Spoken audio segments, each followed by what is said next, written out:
So in Go Back NRQ, this is a second protocol of flow control. This is based on window. So Go Back NRQ, it is slightly better than the stop and wait protocol. It is based on sliding window. Window एक तरीके का हम ये कह सकते हैं कि we are just going to create the multiple frame buffers, जिससे कि हम क्या कर सकें, एक टाइम पे मल्टीपल फ्रेम्स हम एक साइड से दूसरे साइड पे भेज सकें। स्टॉप एंड वेट में हमने देखा कि हमने सेंडर और रिसीवर साइड पे सिर्फ single packet at a time भेज सकते थे, यानी वहाँ पे भी बफर क्रिएट होता है, यानी वहाँ की बफर में क्या है, सिर्फ single packet at a time पे भेज सकते हैं। लेकिन गो बैक एनआरक्यू थोड़ा सा इन्हेंस्ड है, बेटर वे में काम करता है for healthy environment.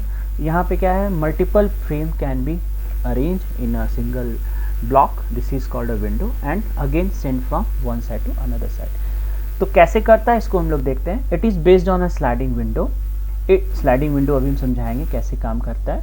It uses window to control number of outstanding frames. Outstanding frames को भी हम लोग देखेंगे by diagram. We can send up a W frames before worrying about the acknowledgement. इसका मतलब क्या है, डब्ल्यू फ्रेम्स का मतलब क्या है, W frame before worrying about the acknowledgement मतलब कि अभी तक स्टॉप एंड वेट में क्या था कि एक फ्रेम भेजेंगे और एक्नॉलेजमेंट का वेट करेंगे, जब तक उसकी एक्नॉलेजमेंट नहीं आ जाएगी तब तक हम कोई दूसरा फ्रेम नहीं भेजेंगे। लेकिन यहाँ पे क्या है कि हम मल्टीपल फ्रेम एक साथ भेज सकते हैं और विदाउट वरिंग अबाउट द सबकी एक्नॉलेजमेंट की बिना चिंता किए हुए हम क्या कर सकते हैं, मल्टीपल फ्रेम भेजेंगे। रिसीवर साइड पे क्या होता है कि उन फ्रेम्स को रिसीव करने के बाद एक क्यूमुलेटिव एक्नॉलेजमेंट आ जाती है। जैसे मान लीजिए कि सेंडर ने एक साथ 0 1 2 यानी 3 फ्रेम एक साथ भेजी जिनकी सीक्वेंसिंग है 0 1 2। अब रिसीवर साइड पे एक्नॉलेजमेंट आई एक्नॉलेजमेंट नंबर 2 की रिसीवर साइड से। जैसे ही रिसीवर साइड से एक क्यूमुलेटिव एक्नॉलेजमेंट आई, 1 by 1 नहीं आएगी, क्यूमुलेटिव एक्नॉलेजमेंट आई एक्नॉलेजमेंट नंबर 2 की। तो रिसीवर से एक्नॉलेजमेंट नंबर 2 की जैसी एक्नॉलेजमेंट आई, सेंडर ये एज्यूम कर लेगा कि फ्रेम नंबर 0 और फ्रेम नंबर 1 क्या हो गया है, सक्सेसफुली रिसीवर ने रिसीव कर लिया। देखते हैं इस कॉन्सेप्ट को, ठीक है। We keep a copy of this frames until the same. जितने भी फ्रेम्स हम एक साथ भेजते हैं सबकी अपनी कॉपी तब तक रखे रहते हैं जब तक कि हमारे पास उनकी इंडिविजुअल या फिर एक क्यूमुलेटिव एक्नॉलेजमेंट न मिल जाए। This procedure requires additional features to add the stop and wait ARQ। ARQ का फुल फॉर्म है ऑटोमेटिक रिपीट रिक्वेस्ट, यानी जैसे ही हमारे पास फ्रेम पहुंची, फ्रेम की एक्नॉलेजमेंट नहीं आई, फ्रेम जो है लॉस हो गया या डिलीट एक्नॉलेजमेंट होगी, हमेशा ऑटोमेटिकली सेंडर से क्या होगी, सेम कॉपी फिर से रिसीवर साइड पे फॉरवर्ड होगी। इसलिए इसका नाम ARQ, automatic repeat request. Now next point है कि जो भी सीक्वेंसिंग हम करते हैं स्लाइडिंग विंडो प्रोटोकॉल कॉन्सेप्ट के अंदर, यानी गो बैक NRQ के अंदर, हम सारे सीक्वेंसिंग जो होती है वो अपने फ्रेम की, क्योंकि हम फ्रेम को सीक्वेंस करेंगे तो वो मॉडुलो 2 के कॉन्सेप्ट पे करेंगे। तो यहाँ पे हियर क्या है, m is the size of sequence number filled in the bits. कैसे करेंगे वो हम लोग देखेंगे इसको। तो सिंपल सा है कि it based on a sliding window protocol, और यहाँ पे हम विंडो यूज़ करते हैं अपने फ्रेम्स को मैनेज करने के लिए। विंडो के अंदर मल्टीपल फ्रेम्स होते हैं और विंडो के अंदर जो फ्रेम्स हम भेजने वाले हैं सेंडर साइड से रिसीवर साइड को, उसको हम लोग आउटस्टैंडिंग फ्रेम्स करते हैं। ये एडिशनल फीचर हमारा स्टॉप एंड वेट प्रोटोकॉल के अंदर जब हम ऐड करते हैं तो वही चीज़ हमारी गो बैक NRQ हो जाती है। तो कैसे करते हैं काम, अब आते हैं बात, ये सीक्वेंस नंबर को पहले समझ लेते हैं कि सीक्वेंस नंबर कैसे बनता है। Frame from a sender are number sequentially, क्योंकि अगर सिक्वेंसली अगर हमने फ्रेम को नहीं मैनेज किया तो रिसीवर साइड पे जब भी हम फ्रेम को अरेंज करेंगे तो हमारा फ्रेम की डुप्लीकेशंस बढ़ जाएगी, फ्रेम आपस में सिंक्रोनाइज नहीं हो पाएंगे। उस तरीके से हमारा क्या होगा, जो करेक्ट डेटा है हमारा वो हमारा नहीं मिल पाएगा। दैट्स वाई हम जो फ्रेम की सीक्वेंस नंबरिंग होती है वो हमेशा सिक्वेंसली करते हैं। सिक्वेंसली मतलब एक ऑर्डर में। अब क्या होता है कि we need a set a time, हम एक टाइम लिमिट सेट करते हैं। We need to include the sequence number of each frame in the header. हर एक we need to set a limit since we need to include the sequence number of each frame. हम एक limit भी decide कर सकते हैं कि हर एक फ्रेम की क्या सीक्वेंसिंग होगी और कितनी तक होगी, है ना। देखते हैं उसको कैसे करेंगे। तो आइए अब इसको समझ लेते हैं कि होता क्या है कि जब फ्रेम्स हैं, मल्टीपल फ्रेम्स हैं, जब वो इनको ब्रेक करते हैं या बनाते हैं, तो हर एक फ्रेम के साथ अपना एक हेडर होता है। तो हेडर के अंदर क्या होता है, उस फ्रेम की सीक्वेंसिंग होती है। तो चलिए देखते हैं कैसे सीक्वेंसिंग करते हैं।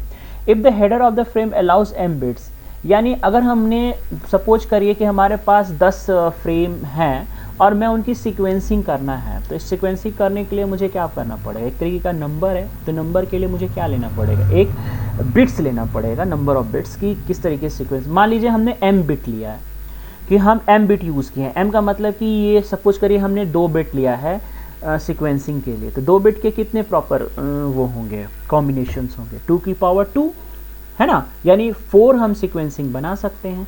तो जो सीक्वेंसिंग होती है वो कैसे बनेगी, 4 सीक्वेंसिंग, तो कैसे स्टार्ट करेंगे, वो होगी 0 1 2, ठीक है, एंड 3। हमने क्या बोला, मॉडुलो n, यानी मॉडुलो n का मतलब क्या हुआ कि एक कम, तो कितनी हुई 0 1 2 3। तो इस तरीके से हमारी क्या है, सीक्वेंस नंबर की अपनी एक रेंज भी बन जाती है। तो रेंज क्या है, 0 to 2 की पावर m-1। जैसे मान लीजिए कि m की वैल्यू 2 ली, तो 2 की पावर m क्या हुई, 2 की पावर m हुई 2 की पावर 2 यानी 4। तो सीक्वेंसिंग क्या बनी, 0 1 2 3। इसीलिए यहाँ पे मैंने क्या लिखा था कि सीक्वेंस नंबर के लिए क्या लेते हैं, मॉडुलो 2 की पावर m। तो मॉडुलो 2 की पावर m और उससे एक कम लिया, यानी वो सीक्वेंसिंग आ गई, यानी 0 1 2 3। This are the sequence number. अब सेम देखिए एक छोटा सा एग्जांपल फिर है, m इज इक्वल टू 3 के लिए 2 की पावर 3, 2 की पावर 3 का मतलब कितने पॉसिबल कॉम्बिनेशंस बनेंगे, 2 8। तो सीक्वेंसिंग क्या बनेगी, 0 to 7, yes, 0 1 2 3 4 5 6 7। This sequence number, with the help of this sequence number हम क्या करेंगे, हम अपने फ्रेम्स को सिक्वेंसली नंबर्ड करेंगे। और फिर मान लीजिए इसके अलावा अदर फ्रेम्स हैं, तो उनकी सीक्वेंस में फिर से ये सीक्वेंस नंबर क्या होंगे, रिपीट होना स्टार्ट हो जाएंगे। जस्ट लाइक दैट कि हमारे पास बहुत सारे फ्रेम्स हैं और मुझे उनकी सीक्वेंसिंग करनी है, तो हमने m बिट 3 बिट यूज़ किया है उनकी सीक्वेंसिंग के लिए। तो यानी टोटल कितने, क्या रेंज बनेगी, 0 से लेके 7, यहाँ तक के जितने फ्रेम होंगे वो सीक्वेंसली नंबर्ड हो जाएंगे। यानी फिर क्या होगा, यानी नेक्स्ट जो रिमेनिंग फ्रेम होगी फिर से उनकी सीक्वेंसिंग कहाँ से स्टार्ट होगी, 0 1 2 3 4 5 6 7, इस तरीके से डॉट डॉट डॉट। इसका मतलब इस तरीके से हम अपनी फ्रेम की सीक्वेंसिंग कर, this is the simplest way, बहुत ज़्यादा टफ टिपिकल नहीं है। अब आते हैं बात सेंटर साइड की विंडो की। एक चीज़ ध्यान रखिएगा कि हमेशा स्टॉप एंड वेट के अंदर जो अपने पैकेट होते हैं, एक सेंडर के भी एक होते हैं और रिसीवर के भी एक होते हैं, लेकिन गो बैक एंड आरक्यू में क्या होता है कि सेंडर के अंदर मल्टीपल फ्रेम्स एक साथ भेज सकते हैं, लेकिन रिसीवर हमेशा और हमेशा एक टाइम पे एक ही फ्रेम को रिसीव करेगा। ध्यान से सुनिएगा, यानी सेंडर मल्टीपल फ्रेम एक साथ सेंड कर सकता है, और लेकिन रिसीवर क्या करेगा, एक टाइम पे सिर्फ और सिर्फ एक फ्रेम को रिसीव करेगा। यानी हम ये कह सकते हैं कि अगर विंडो कोई बफर है तो हमारा रिसीवर के विंडो बफर की साइज़ कितनी है, विंडो की साइज़ कितनी है, 1। बट अब आती है बात कि सेंडर के विंडो की साइज़ क्या होगी। अब यहाँ देख लेते हैं, at the sending side to hold the outstanding frame. Outstanding frame का मतलब ये है कि ये वो फ्रेम है, यहाँ से देख लीजिएगा, ये वो फ्रेम है जो भेजे जा रहे हैं, कहाँ से, सेंडर से रिसीवर के पास। तो at the sending side to hold the outstanding frame until they, और ये तब तक भेजे जाएंगे जब तक कि हमारा to hold the outstanding frame until they are acknowledgement. ये विंडो तब तक इन फ्रेम को होल्ड करके रखेगा जब तक कि इनकी एक्नॉलेजमेंट रिसीवर साइड से सेंडर को ना मिले। We use the concept of a window, यानी विंडो में क्या है, मल्टीपल फ्रेम को हम भेज तो रहे हैं, लेकिन एक तरीके से विंडो बफर है, ये उन फ्रेम को तब तक होल्ड करके रखा हुआ है। अभी तक क्या था, स्टॉप एंड वेट में सिंगल फ्रेम था, अब यहाँ क्या है, मल्टीपल फ्रेम एक साथ भेज रहे हैं। और हमने अभी बोला कि जब तक सेंडर को हर एक फ्रेम की एक्नॉलेजमेंट नहीं मिल जाती तब तक वो नेक्स्ट फ्रेम को नहीं भेज सकता। स्टॉप एंड वेट में क्या है कि सिंगल फ्रेम अगर एक एक करके भेज रहे हैं तो एफिशिएंसी पुअर हो रही है, तो यहाँ पे थोड़ा सा अपग्रेड किया गया, यानी हमने मल्टीपल फ्रेम को भेजा है। यानी मल्टीपल फ्रेम की जब तक एक्नॉलेजमेंट हमें नहीं मिल पाएगी तब तक हम क्या करेंगे, इस मल्टीपल फ्रेम को एक विंडो के अंदर कैप्चर करके रखेंगे, और इन फ्रेम को हम क्या बोलेंगे, आउटस्टैंडिंग फ्रेम। यानी अगर 0 1 2 3 4 5 6 फ्रेम अगर भेजा गया है रिसीवर साइड पे, यानी इन फ्रेम की एक्नॉलेजमेंट सेंडर क्या कर रहा है, एक्सपेक्ट कर रहा है, किससे, रिसीवर से। तो इसीलिए इन फ्रेम को क्या बोला है मैंने, जो विंडो के अंदर है, आउटस्टैंडिंग फ्रेम। अब बात आती है कि विंडो की साइज कितनी होगी, किस तरीके से हम विंडो की साइज रखेंगे, यानी एक विंडो के अंदर मैक्सिमम कितने number of outstanding frames accommodate कर सकते हैं, यानी एक साथ 1 बाय 1 सेंडर कितने सारे फ्रेम्स को भेज सकता है। तो इसके लिए एक लिमिट है। The size of window at most, यहाँ पे देखिए मैक्सिमम हम कितना कर सकते हैं, 2 की पावर m-1, यानी जितनी हमने वो सीक्वेंसिंग नंबर यूज़ किए हैं, यानी 2 की पावर m के लिए 3 बिट यूज़ किया हुआ है, यानी m3 है, यानी टोटल सीक्वेंस कितने बनेंगे, 8, यानी 8 से एक कम, हमेशा एक कम हमारा क्या होगा, साइज ऑफ विंडो होगा, यानी 2 की पावर m-1 हमेशा हमारी ये विंडो की साइज होगी। कई बार ये पूछा गया भी एग्जाम में, what will be the window size, where m is the number of bit for the sequence number, ठीक है। तो size of window can be variable. अब ये एक्चुअली एक चीज़ मैं बताऊं कि फ्लो कंट्रोल जो होता है वो डेटा लिंक लेयर में भी हैंडल होता है और ट्रांसपोर्ट लेयर में भी हैंडल होता है। दोनों में डिफरेंस क्या है, डेटा लिंक लेयर की जो विंडो साइज एक बार फिक्स हो गई तो वो फिक्स हो गई, वो कभी भी वैरी नहीं कर सकती। लेकिन ट्रांसपोर्ट लेयर के अंदर क्या है, ये विंडो साइज फ्लक्चुएट करती है, वैरी कर सकती है। वो किस लिए, क्योंकि ट्रांसपोर्ट लेयर समटाइम्स क्या होता है, कंजेशंस इश्यूज भी हैंडल करता है। तो कंजेशंस की वजह से हमारे विंडो को हम क्या कर सकते हैं, अपने साइज़ को घटा बढ़ा सकते हैं। लेकिन डेटा लिंक लेयर के अंदर क्या है कि विंडो साइज़ को हम फिक्स करते हैं, इसीलिए the size of window can be variable in TCP, not in data link layer. Now next point is the window slides. ये विंडो क्या होते हैं, स्लाइड्स होते हैं। स्लाइड करना मतलब हमेशा लेफ्ट टू राइट की तरफ फॉरवर्ड होते रहते हैं। कैसे बताऊंगा मैं भी। The window slides to include a new unsent frames when the correct acknowledgement are arrived। यानी ये न्यू अनसेंट फ्रेम्स हैं, जो येलो वाले हैं, ये न्यू अनसेंट फ्रेम्स हैं जो अभी भेजे नहीं गए हैं। और ये जो विंडो के इस साइड हैं, ये इसका मतलब ये सक्सेसफुली रिसीवर को पहुंच चुके हैं, इनकी एक्नॉलेजमेंट रिसीवर से आ चुकी है। और ये जो मार्क्ड हैं इस विंडो के अंदर फ्रेम, यानी ये भेजे जा रहे हैं, यानी ये क्या है, इसीलिए यहाँ पे ये क्या लिखा हुआ, ये मार्क करके बताया मैंने कि ये अनसेंट फ्रेम है, ये एक्नॉलेजमेंट फ्रेम है या एक्नॉलेज्ड फ्रेम है, और ये क्या है, जो हमारी प्रोसेसिंग में है फ्रेम है, यानी जो भेजे जा रहे हैं। तो विंडो स्लाइड इस तरीके से क्या होता है, जैसे जैसे हमें फ्रेम की एक्नॉलेजमेंट मिलती जाती है, हम क्या कर सकते, अपने फ्रेम को हम आगे की तरफ फॉरवर्ड करते रहते हैं। नाउ नेक्स्ट पॉइंट है कि send the window slide 1 or more slot when valid acknowledgement arrives। जैसे जैसे हमारी एक्नॉलेजमेंट आती जाती हम क्या कर सकते हैं, एक एक करके भी हम अपने फ्रेम को विंडो को आगे फॉरवर्ड कर सकते हैं, या फिर एक साथ क्यूमुलेटिव भी कर सकते हैं। तो इस तरीके से आप देख सकते हैं कि यहाँ पे ये बिफोर स्लाइडिंग, यानी यहाँ विंडो साइज 7 है, यानी 3 बिट यूज़ किया है मैंने, तो 0 to 6 मैक्सिमम इतने फ्रेम हम जा सकते हैं, है ना। तो यहाँ पे ये देख सकते हैं कि जैसे ही 0 1 2 3 4 5 6 फ्रेम भेजे गए, अब इन एक्नॉलेजमेंट किसकी आई, 0 और 1 की एक्नॉलेजमेंट आ गई। यहाँ देखिए ये 0 और 1 की एक्नॉलेजमेंट आ गई। जैसे ही 0 1 की एक्नॉलेजमेंट आई, सेंडर ने क्या किया, अपने विंडो को आगे की तरफ स्लाइड कर लिया। इसका मतलब ये फ्रेम क्या हो चुके हैं, सक्सेसफुली पहुंच गए, और ये फ्रेम क्या है, जो अब भेजे जा रहे हैं, है ना। तो इस तरीके से हम अपने विंडो को कॉन्सेप्ट को देखेंगे। एक छोटा सा और इसको मैंने एक्सप्लोर किया है, यानी इसी चीज़ को, कि देखिए 13 14 15 क्या है, ये वो फ्रेम है जो एक्नॉलेज्ड हो चुके हैं, और ये वो फ्रेम है 1501, ये वो फ्रेम है जो अभी भेजे नहीं गए हैं, भेजे जा सकते हैं, है ना, इन फ्यूचर। और ये क्या है, ये हमारा फ्रेम है जिसने क्या कर रखा है, अपने उन फ्रेमों को होल्ड कर रखा है जिसको वो भेज रहा है, और जिसकी अभी तक एक्नॉलेजमेंट नहीं मिली है। अब यहाँ पे देख लीजिए कि 2 वेरिएबल हैं, एक SF है और एक SN है। SF क्या बताता है, इस विंडो की फर्स्ट फ्रेम कौन सी है ना, और ये क्या बताता है, SN क्या बताता है, कौन सी फ्रेम भेजी जा रही है।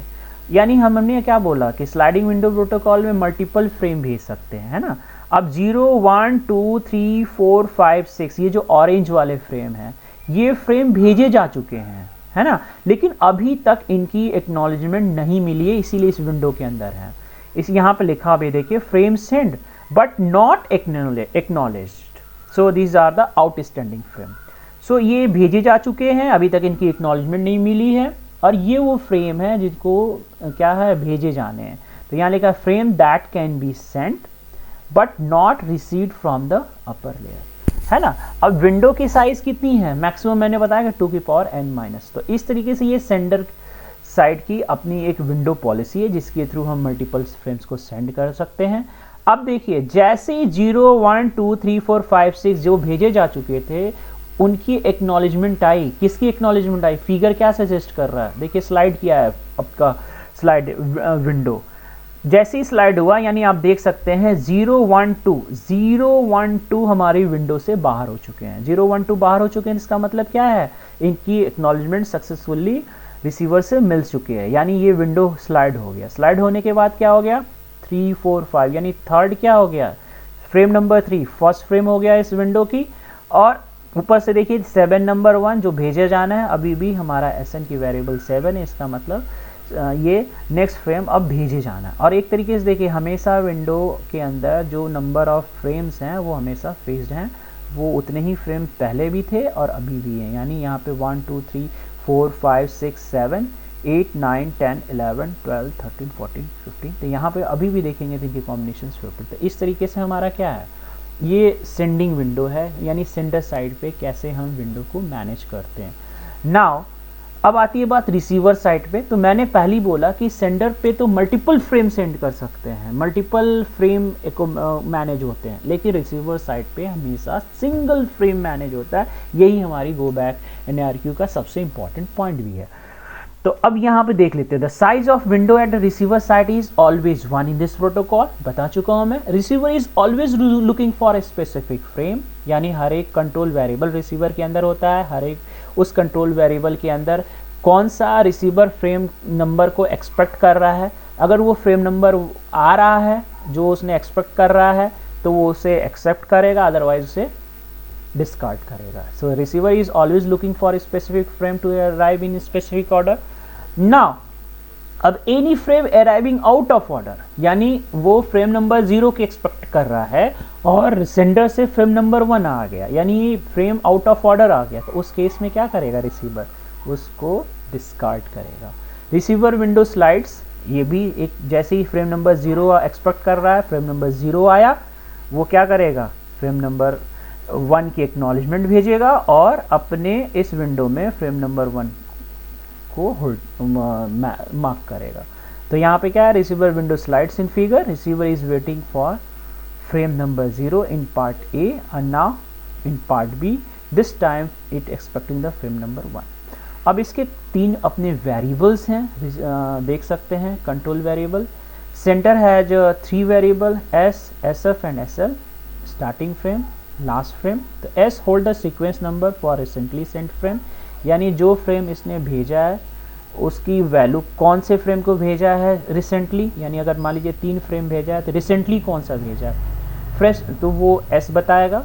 और उस फ्रेम के अंदर फर्स्ट फ्रेम कौन सा है वो SF बताएगा, और SL बताएगा उस फ्रेम के अंदर कौन सा लास्ट फ्रेम है। तो यहाँ पे हम देख सकते हैं, ये बहुत अच्छा एग्जांपल है कि मान लीजिए इस विंडो के अंदर 3 फ्रेम है, तो 0 और 2, 0 यानी फर्स्ट फ्रेम जिसको एक्नॉलेज फ्रेम भेज चुका है, एक्नॉलेज्ड है, यानी एक्नॉलेजमेंट आएगी तो ये विंडो से बाहर हो जाएगा। और SF, और इस फ्रेम की लास्ट फ्रेम कौन सी है, this is represented by SL।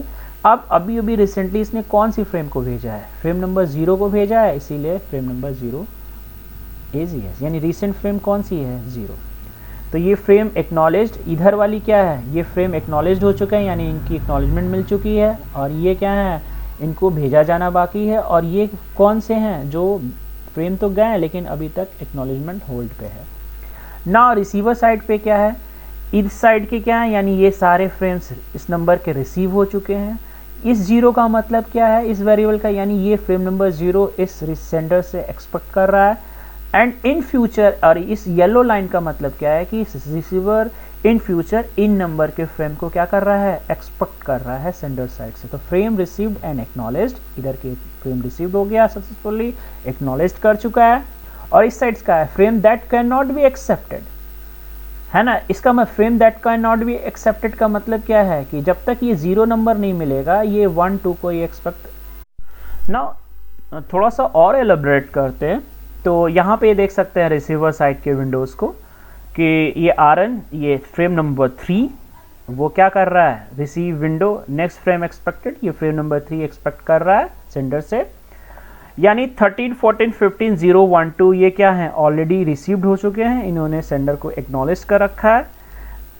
और ये क्या है, ये 4 5 6 7 8 9 यानी इधर वाले जो राइट हैंड साइड के हैं, यानी frame that can not be received until the window slide, ये तब तक रिसीव नहीं हो सकते जब तक कि ये विंडो स्लाइड विंडो के अंदर मार्क नहीं होंगे, ठीक है। यानी जैसे जैसे 3 रिसीव हुआ, विंडो स्लाइड किया, 4 नंबर आया, 4 को एक्सपेक्ट कर रहा है, 4 रिसीव हो गया सेंडर से, फिर वो स्लाइड करे, मतलब जैसे जब तक ये विंडो के अंदर ये नंबर्स नहीं आएंगे तब तक ये हमारे एक्सेप्ट नहीं होंगे।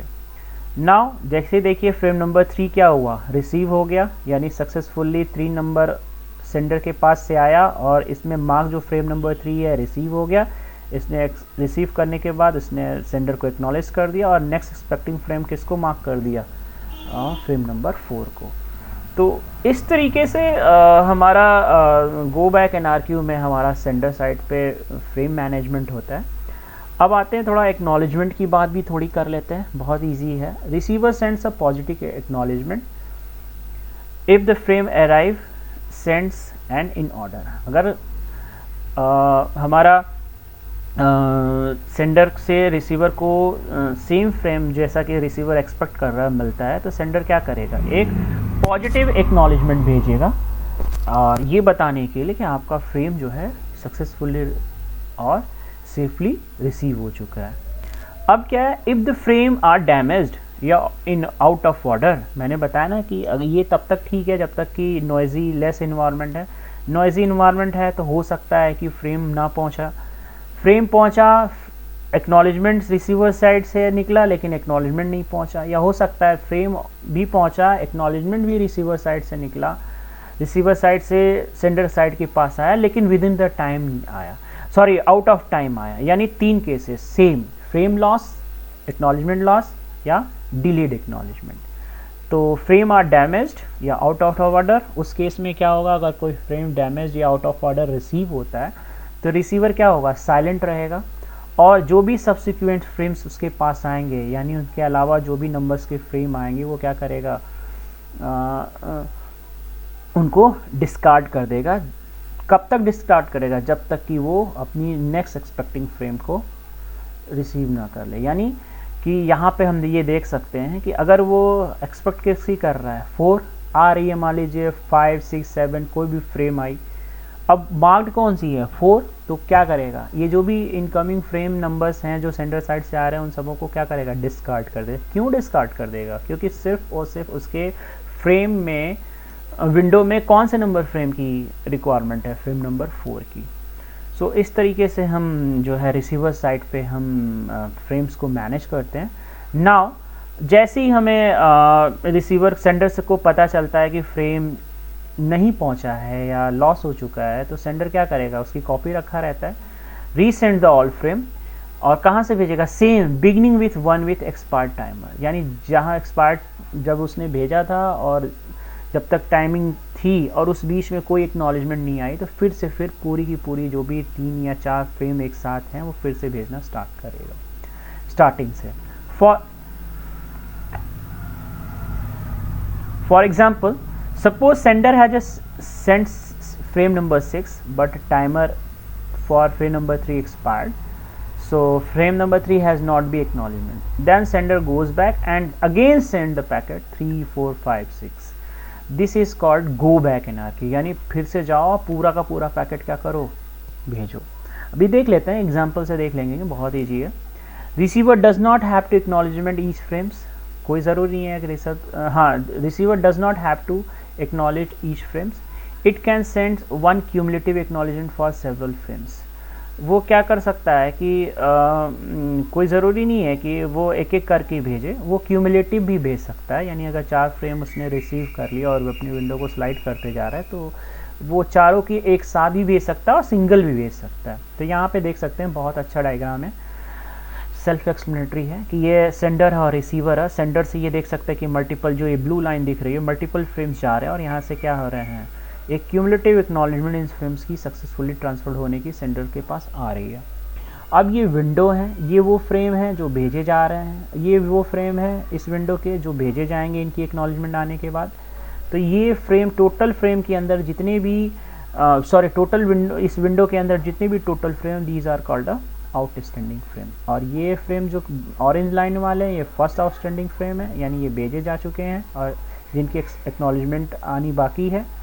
और ये वो हैं जो नेक्स्ट भेजे जा रहे हैं। रिसीवर साइड पे भी देख सकते हैं, यहाँ पर रिसीवर साइड पे विंडो की साइज़ 1 है, यानी वो ऑरेंज यानी सिंगल वो एक्सपेक्ट कर रहा है।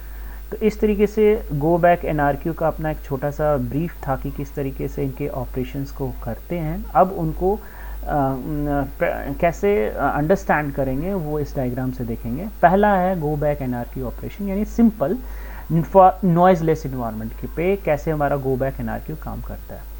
अब यहाँ पे देख सकते हैं कि सेंडर और रिसीवर है। इस सेंडर और रिसीवर के यानी सेंडर पे अपने जो भी फ्रेम नंबर हैं वो क्या हो चुके हैं, सीक्वेंस्ड हो चुके हैं। तो अब से मैं पूछूं कि कितने नंबर ऑफ बिट्स यूज हुए हैं इस फ्रेम सीक्वेंसिंग के लिए, तो आप ये देख रहे हैं 0 1 2 3, यानी फिर से 0 1 2 3 रिपीट हो रहा है। यानी कितने बिट यूज़ हुए, यानी n की वैल्यू 2 है, यानी 2 बिट सीक्वेंसिंग के लिए यूज हुए हैं। अब इस सीक्वेंसिंग के लिए सीक्वेंसिंग करने के बाद, यानी सीक्वेंसिंग की रेंज क्या है, 0 से 3।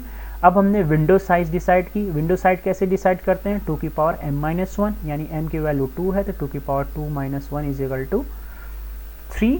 तो इसलिए इस विंडो के अंदर कितने फ्रेम हैं, देखिए 0 1 2, यानी इस 0 1 2 फ्रेम SF क्या रिप्रेजेंट करता है, फर्स्ट फ्रेम, और SL क्या रिप्रेजेंट करता है, लास्ट फ्रेम। अब फ्रेम नंबर 0 इन्होंने सेंड किया, फिर फ्रेम नंबर 1, मैंने अभी बताया ना कि एक साथ फ्रेम हम सेंड कर सकते हैं। फ्रेम नंबर 0 भेजा, फ्रेम नंबर 1 भेजा। यहाँ रिसीवर साइड पे एक चीज़ देखिए, it hold a variable value 0। It means कि रिसीवर किसकी एक्सपेक्टेशंस कर रहा है, फ्रेम नंबर 0 की। जैसे ही फ्रेम नंबर 0 फ्रेम नंबर 1 में गया, यानी फ्रेम नंबर 0 जैसे ही रिसीव हुआ रिसीवर साइड पे, ये मार्क जो भी नंबर है इससे मैच किया, इसने क्या किया, अपने स्लाइड्स को, अपने विंडो को आगे की तरफ फॉरवर्ड किया और नेक्स्ट एक्सपेक्टिंग फ्रेम क्या मार्क कर लिया, 1। और फिर क्या हुआ, फ्रेम नंबर 1 आया, फ्रेम नंबर 1 भी एक्सपेक्ट कर रहा था और फ्रेम नंबर 1 जैसे ही आया, फिर इसने क्या किया, 0 और 1 की एक साथ इसने क्यूमुलेटिव एक्नॉलेजमेंट भेज दी। यानी 1 बाय 1 के बजाय इसने क्या भेजा, क्यूमुलेटिव एक्नॉलेजमेंट। जैसे ही क्यूमुलेटिव एक्नॉलेजमेंट एक 2 आई, एक्नॉलेजमेंट 2 आई, सेंडर ने एज्यूम कर लिया कि ये 0 और 1 फ्रेम क्या हो चुके हैं, रिसीवर को रिसीव हो चुके हैं। जैसे ही 0 और 1 रिसीव हुए, ये फ्रेम क्या हो गए, एक्नॉलेज्ड फ्रेम हो गए। और इन्होंने क्या किया, अपने विंडो को स्लाइड कर लिया, इसलिए स्लाइडिंग विंडो बोलते हैं, स्लाइड कर लिया। अब क्या है, नेक्स्ट आउटस्टैंडिंग फ्रेम कौन सी हो गई, 2 3 0। किसकी एक्नॉलेजमेंट आई है, फ्रेम नंबर 2 की एक्नॉलेजमेंट आई है। फ्रेम नंबर 2 इन्होंने भेज दिया, मार्क हो गया। अब देखिए सिंगल भी एक्नॉलेजमेंट आ गए। जैसे ही फ्रेम नंबर 2 के एक्नॉलेजमेंट पहुंचा, इन्होंने क्या भेज दिया, सिंगल फ्रेम नंबर 3 की एक्नॉलेजमेंट। यानी फिर जैसे ही फ्रेम 2 की एक्नॉलेजमेंट मिल गई, इन्होंने अपने एक सिंगल स्लाइड किया और फ्रेम नंबर 3 कहाँ आ गया, आउटस्टैंडिंग फ्रेम। तो इस तरीके से हमारा क्या है, गो बैक एनआरक्यू का ये सिंपल बेसिक ऑपरेशन है। अब आती है बात गो बैक एनआरक्यू के लॉस फ्रेम, यानी अब एरर के नॉइजी इन्वायरमेंट के अंदर कैसे हैंडल करते हैं। अब देख सकते हैं कि नॉइजी में क्या होगा, फ्रेम लॉस हो रहा है। बहुत सिंपल है, यहाँ से ये देख लीजिए 0 1 2, फ्रेम नंबर 0 भेजा, स्लाइडर मूव किया, फ्रेम नंबर 1 भेजा, स्लाइडर में क्या है, एक्सपेक्टेड है, यानी उसे रिसीव करके अपना स्लाइडर फ्रेम नंबर 2 पे सेट कर दिया। अब एक्नॉलेज नंबर 2 भेजा। यहाँ तक तो देख सकते हैं कि नॉइजी लेस चैनल है, यानी there is no data loss during the transmission. अब यहाँ से डेटा लॉस वाली कंडीशन मान लीजिए स्टार्ट होती है। एक्नॉलेजमेंट नंबर 2 भेजा, अब इन्होंने क्या किया, इसका मतलब ये एज्यूम कर लिया कि 0 नंबर 1 और 0 नंबर 2 क्या हो चुका है, रिसीव हो चुका है। उन्होंने अपने स्लाइड को रिसीव कर लिया, आगे फॉरवर्ड कर लिया। अब 230 ये आउटस्टैंडिंग फ्रेम होगा, यानी सेंडर अब कौन सी फ्रेम भेजेगा, फ्रेम नंबर 2 को भेजेगा। और जैसे ही फ्रेम नंबर 2 भेजा, यानी इस विंडो के साथ साथ इसने क्या फाइनलाइज कर दिया, एक टाइमर। अब फ्रेम नंबर 2 भेजा, फ्रेम नंबर 2 किसी भी वजह से, चैनल की वजह से या कोई भी हार्डवेयर और सॉफ्टवेयर इश्यूज़ की वजह से फ्रेम नंबर 2 रिसीवर साइड पे नहीं पहुंचा, जो कि रिसीवर एक्सपेक्ट कर रहा था। लेकिन फ्रेम नंबर 3 क्या हो गया, एक साथ फ्रेम नंबर 2 के साथ साथ फ्रेम नंबर 3 भी फॉरवर्ड हुआ, लेकिन फ्रेम नंबर 3 मार्क्ड नहीं है क्योंकि फ्रेम नंबर 2 रिसीव ही नहीं हुआ। रिसीवर के विंडो पे कौन सी मार्क्ड वैल्यू है, 2 आया, कौन सा 3, 2 क्यों नहीं पहुंचा, ड्यू टू द लॉस। अब 3 पहुंचा, 3 मार्क्ड नहीं है, मार्क 2 है, तो रिसीवर क्या करेगा, रिसीवर इस फ्रेम को डिस्कार्ड कर देगा, यानी फ्रेम नंबर 3 को डिस्कार्ड कर देगा। और फ्रेम नंबर 3 को डिस्कार्ड कर देगा चूँकि जो वो फ्रेम एक्सपेक्ट कर रहा है और वो फ्रेम नहीं आया, इसका मतलब वो कोई भी एक्नॉलेजमेंट सेंडर को नहीं भेजेगा। यानी इस टाइम बाउंड के अंदर जो सेंडर ने डिसाइड किया है, इस टाइम बाउंड के अंदर अगर रिसीवर साइड से कोई भी एक्नॉलेजमेंट नहीं आई, सेंडर क्या एज्यूम करेगा, सेंडर एज्यूम करेगा कि जो भी फ्रेम मैंने 2, 3 भेजा था वो फ्रेम सक्सेसफुली ट्रांसमिट नहीं हुआ। फिर से वो क्या करेगा, बैक जाएगा, जो उसकी कॉपी रख रखा है 230 आउटस्टैंडिंग होल्ड कर रखा है, वो फिर से देखिए फ्रेम नंबर 2 और फ्रेम नंबर 3 की कॉपी भेजना स्टार्ट करेगा। इसीलिए इसको क्या बोलते हैं, गो बैक। फिर से फ्रेम नंबर 2 और फ्रेम नंबर 3 फ्रेम स्टार्ट करेगा। जैसे ही फ्रेम नंबर 2 पहुंचा, मार्क्ड है, रिसीव करते ही एक्नॉलेजमेंट नंबर 3 आ गया, यानी सेंडर क्या एज्यूम करेगा कि फ्रेम नंबर 2 सक्सेसफुली ट्रांसफर हो चुका है और फ्रेम नंबर 2 जो है की स्लाइड को फॉरवर्ड करके वो अब उस अपनी विंडो स्लाइड में क्या मार्क कर लिया, 301। So now damaged frame problem, there are two another case in a go back NRQ, and second one is your damaged acknowledgement and third is your delayed acknowledgement. Damaged acknowledgement means sender has sent the data and receiver has received the same data, same frame, and receiver sending the acknowledgement of next expecting frame, but due to the channel noise and any other software and hardware issues, acknowledgement had not been reached to the sender side. Then sender what assumes that, sender assumes that frame has not been received by the receiver, then it will retransmit the frame again. And another one is that if frame is already received and receiver is also sending acknowledgement, but acknowledgement अपने time से sender के पास नहीं पहुंचा, then again sender assumes that your packet has not been received by the receiver. So ये दो cases है। सो होता क्या है इसमें कि जैसे कि स्टॉप एंड वेट में हर पैकेट्स का एक इंडिविजुअल एक्नॉलेजमेंट आता है, क्योंकि वहाँ पे सिंगल पैकेट जाता है, वेट करता है सेंडर, एक्नॉलेजमेंट आता है, और जैसे ही एक्नॉलेजमेंट आया रिसीवर ने दूसरा पैक फ्रेम जो है फॉरवर्ड कर दिया। नाउ गो बैक NRQ में क्या है कि multiple frame we can send at the receiver side, और रिसीवर साइड क्या करता है, फ्रेम्स को रिसीव करता है और अपने फ्रेम के अकॉर्डिंग जो है वो हर फ्रेम की इंडिविजुअल एक्नॉलेजमेंट भी भेज सकता है और क्यूमुलेटिव एक्नॉलेजमेंट भी भेज सकता है।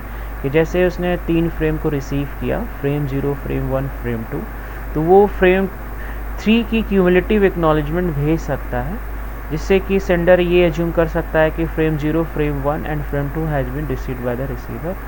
ठीक है, सो उसी तरीके का सेम कॉन्सेप्ट यहाँ पे भी है कि if an acknowledgement is damaged और loss, we have a 2 situation, damaged acknowledgement और delays acknowledgement. Now next point कहता है, if the next acknowledgement arrives before the expiration of any time, यानी टाइम सेंडर ने जो भी टाइमर लगा रखा है और सेंडर को अगर नेक्स्ट एक्नॉलेजमेंट रिसीवर साइड से मिलती है तो सेंडर ये एज्यूम कर लेगा कि पैकेट है जो है रिसीवर के पास पहुंच चुका है।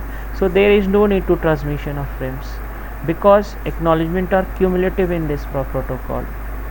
अब ये है कि if acknowledgement 1, acknowledgement 2 and acknowledgement 3 loss हो गया, जैसे कि उसने 3 फ्रेम भेजे और रिसीवर ने तीनों की अलग अलग एक्नॉलेजमेंट भेजी और तीनों एक्नॉलेजमेंट लॉस हो गई, और फिर उसके पास फ्रेम नंबर 4 के लिए भी उसने एक्नॉलेजमेंट भेजा, लेकिन फ्रेम नंबर 4 की एक्नॉलेजमेंट सेंडर के पास विद इन द टाइम पहुंच गई। तो इस 4 नंबर एक्नॉलेजमेंट के बेसिस पे सेंडर ये एज्यूम कर लेगा कि रिसीवर ने सारे पैकेट रिसीव कर लिए हैं। तो इसके बेसिस पे सेंडर उन मल्टीपल पैकेट्स के एक्नॉलेजमेंट जो नहीं मिले वो उनके पैकेट्स को रिट्रांसमिट नहीं करेगा। ये ऐसा क्यों है? क्योंकि ये जो एक्नॉलेजमेंट 4 है वो जो है विद इन टाइम एक्सपायर के में ही मतलब विद इन जो टाइम लिमिट उस टाइम लिमिट में ही पहुंच गया है। अब नेक्स्ट फ्रेम कहता है कि अगर एक्नॉलेजमेंट फ्रेम अगर विद इन टाइम न पहुंच के एक्सपायर टाइम बाउंड एक्सपायर होने के बाद पहुंचता तो उस केस में सेंडर को वो सारे फ्रेम भेजने पड़ते जो ऑलरेडी रिसीवर ने रिसीव कर चुके हैं। तो if acknowledgement frame arrives after time out the last frames and all frames after that are resent, सारे के सारे पैकेट्स को फिर से भेजना पड़ेगा। अब ऐसे केस में क्या होगा? Receiver never resends an acknowledgement, receiver दोबारा एक्नॉलेजमेंट को रीसेंड नहीं करेगा क्योंकि वो फ्रेम तो ऑलरेडी रिसीव कर चुका है और वो ये एज्यूम करेगा कि due to the delayed acknowledgement और या फिर लॉस्ट एक्नॉलेजमेंट सेंडर बार बार पैकेट को रिसीव कर रहा है। सो वो चुपचाप बैठा रहेगा और can not send any acknowledgement. And next A delayed acknowledgement also trigger the resending of frame, same कि अगर delayed acknowledgement है तो बार बार जो है सेंडर यही एज्यूम करेगा कि फ्रेम नहीं पहुंचा है। तो इन दैट केस हम एक तरीके से हम क्या कर सकते हैं, अपने इस टेक्निक्स की हेल्प से हम अपने सेंडर और रिसीवर्स के बीच में जो पैकेट लॉस हो रहे हैं या जो मिसमैच हो रहे हैं उनको हम लोग कंट्रोल कर सकते हैं। हाँ ये है कि समटाइम्स पुअर बैंडविड्थ यूटिलाइजेशन बार बार होगा कि अगर रिसीवर ने पैकेट को रिसीव कर लिया है फिर भी सेंडर उन पैकेट को रिसीव कर रहा है तो भेज रहा है, तो it may be them some problematic but we have to cover it. Now another one thing is very important somehow asked by the asked in examination कि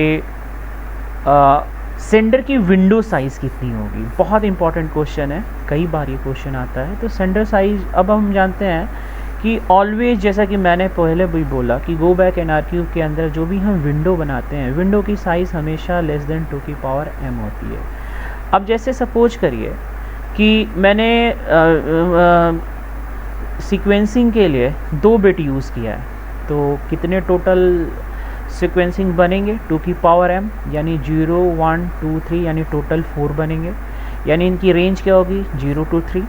लेकिन जब भी विंडो साइज़ की बात करेंगे विंडो साइज़ हमेशा क्या होगा, ऑलवेज लेस देन 1 होगा, ऑलवेज लेस देन 2 की पावर m। तो इस m इज इक्वल टू 2 के लिए विंडो साइज़ कितनी होगी, इस m इज इक्वल टू 2 के लिए विंडो साइज़ 2 की पावर m - 1 होगी जिसकी वैल्यू 3 आती है। अगर सपोज करिए कि किसी ने 2 की पावर m ही मतलब विंडो साइज़ 4 ही रखी तो क्या होगा, और विंडो के साइज़ 3 है तो क्या होगा। तो ये दोनों केस हम लोग देख लेते हैं कि अगर विंडो साइज़ यहाँ पे लेस देन 2 की पावर m है और यहाँ पे ये देख सकते हैं window size equal to m है, तो window size less than m है यानी विंडो साइज़ कितनी है 3 है।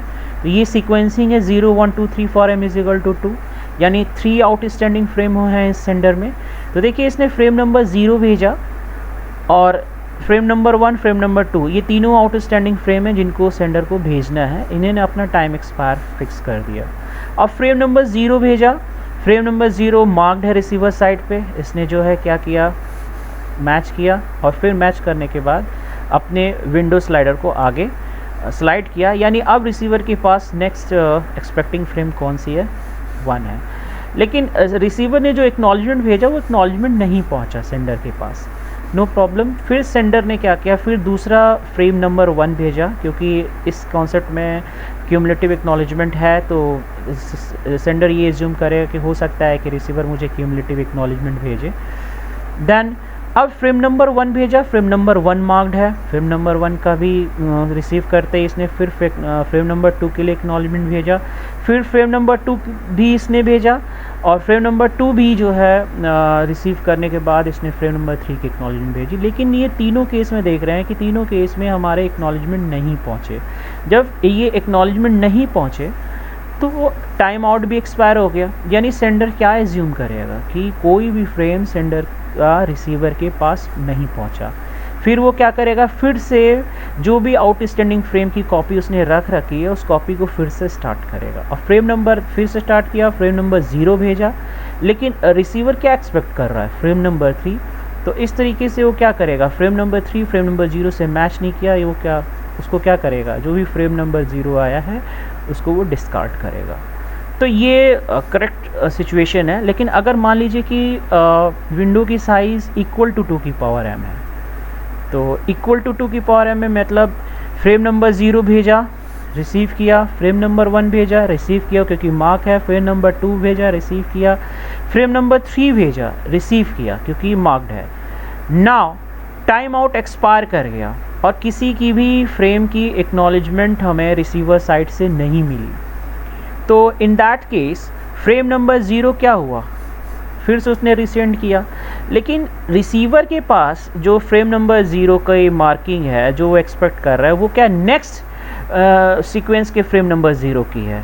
तो अब वो क्या हो रहा है, ये सेंडर भेज रहा है फ्रेम नंबर 0 फर्स्ट वाला, और ये क्या समझ रहा है कि फ्रेम नंबर 0 जो आ रहा है वो नेक्स्ट वाले फ्रेम की, और वो क्या करेगा, एररलेसली बाय एरर वो इसको एक्सेप्ट कर लेगा, जो कि रॉन्ग है। इसीलिए विंडो साइज हमेशा क्या करते हैं, लेस देन 2 की पावर m रखते हैं। तो गो बैक NRQ जो है simplifies the process at receiver side. Receiver keeps only track of only 1 variable, जो कि मैंने पहले ही बता रखा है, and there is no need to buffer out of order frames, they are simply discarded. अगर कोई एक्स्ट्रा फ्रेम आता है तो वो क्या करेगा, उसको डिस्कार्ड कर देगा। Go back NRQ protocol insufficient है for noisy link, because multiple frame भी इसको एक्सेप्ट करने चाहिए थे, but it's at a time ये 1 फ्रेम को रिसीव कर रहा है। So again a poor utilization of bandwidth, और ये समटाइम्स ये क्या करता है कि जो ट्रांसमिशन स्पीड है वो स्लो हो जाती है, या ये कह सकते हैं प्रॉपर थ्रूपुट नहीं मिल पाता।